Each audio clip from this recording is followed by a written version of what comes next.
Hey guys, welcome back to the channel. I'm reviewing another Baltany watch, specifically this Baltany. You guys know I love a Baltany because I've reviewed so many of them. And now my most popular video ever made on my channel is of this watch. Grateful for any of you who have watched that video, hitting over 100,000 views. Amazing. Let's see if we can get this one to match the success of that one, because I'm following the similar theme. What I'm saying is Swiss quality, Chinese price, and that is where Baltany seem to be doing so well, because this watch is under £200. I would say the quality is up there with the Swiss. Obviously it's not as good, but it's pretty damn close. Should we have a closer look at this little beauty? And you can gauge for yourself whether I'm talking complete crap or not. Now you see, you don't have to have a dress watch only for dressy occasions. That's why I think you could consider this watch for your collection, because this day and age it doesn't matter what you want to wear and where you want to wear it. You could wear a dive watch to a casino. You could wear a dress watch to the pool if you really want to. But the point is, I would say there's got to be a few different criterias that have to be met for a dressier watch like this one to actually work as an everyday wear piece. And I think Baltany have been very clever with this one, because they've done a few things which I would say allow this watch to be an everyday wear piece, other than a vintage watch, which could be a bit more delicate and not always appropriate for everyday wear. So let's cover a few of the things you're going to need to know about this watch. The cost is about £180 from the UK website, similar price in dollars.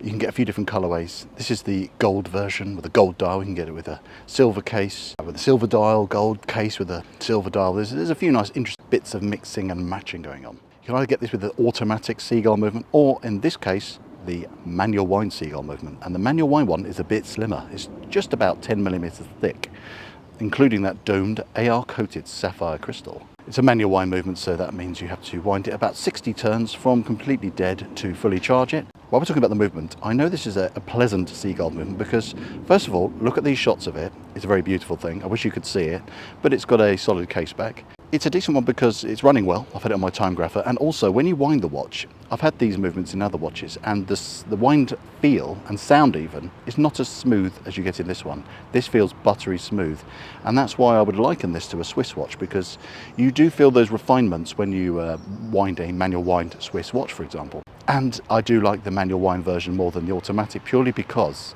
it's thinner, which I think you should have on a dress watch. But the other good thing is it's got that vintage feel, because watches in the 50s and 60s, which is what this is paying tribute to, they had manual wind movements generally, and that's something you interact with every day, and it's nice to have that man and machine collaboration to keep your watch ticking away beautifully, and it's part of your daily routine. Get in the morning, just give it a top up wind and off you get on with your day. But the thing which is also modernised this watch, as I've alluded to already, is this sapphire crystal. Lovely domed effect, AR crystal. It looks so clear. On this beautiful bright sunny day, I can still see the dial really well, and the quality of the clarity is really obvious, because you can get sapphire crystals which obviously they're lovely and they're shiny, but they're not always the same quality. You can get lots more glare if they don't have a good AR coating. You can get milkiness around the edges, so it looks a bit frosted almost.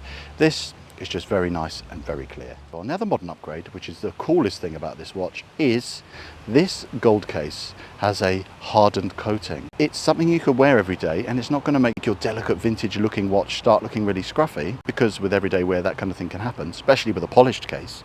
Having that hardened coating allows this to stay looking brand new for considerably longer, and it's also been put on the lovely signed buckle as well. While we're on the strap, the quality of the strap is really good. It's a lovely bit of leather, very soft and buttery, but being a 20 down to 18 strap size, you can easily swap this out for other straps. And then dimension wise, we've got a few stats to pop up. It's a 38.5mm case, so just about 10mm thick, reasonable lug to lug of about 47, and I would say now we're going to talk about some criticisms. Needs to be smaller. Having such a big dial basically makes this watch look bigger and have more wrist presence than its dimensions would state, because of all that dial space. 36mm, 37mm even would have worked better. 18mm lug width, I just think would proportionally make this hit the sweet spot. I've had to move the hands out of the way. Look at this lovely crosshair design on the dial. I love how the crosshair lines up with the seconds subdial down there. Really cool. If we look really close, I'll pop up a macro. The crosshair lining through the T, it doesn't cut through the T properly. Because obviously the Baltany logo has been centralised to the dial, and it just doesn't quite correlate.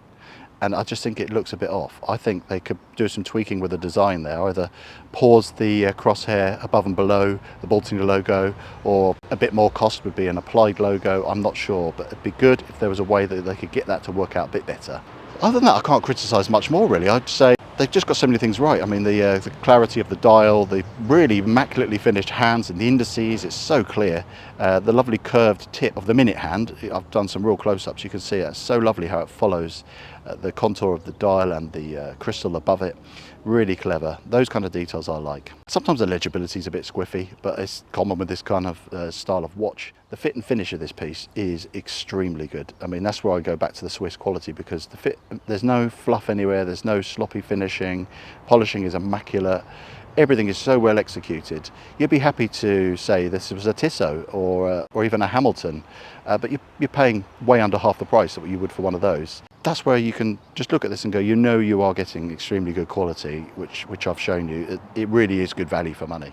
So yeah, I think Baltany have done it again with another cracking piece, under £200. Extremely good quality.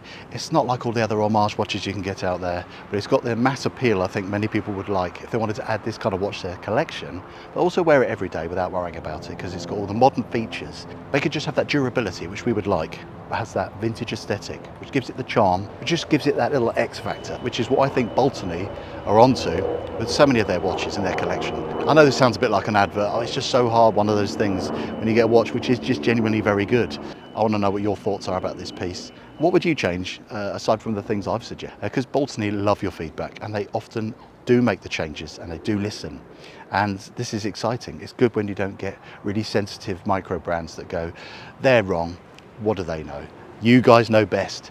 I've just given my opinions, and if you like this video, do subscribe. It costs nothing. It helps the channel grow. Let's get this video to 100k as well. How good would that be? Anyway, see you in the next one. Bye for now.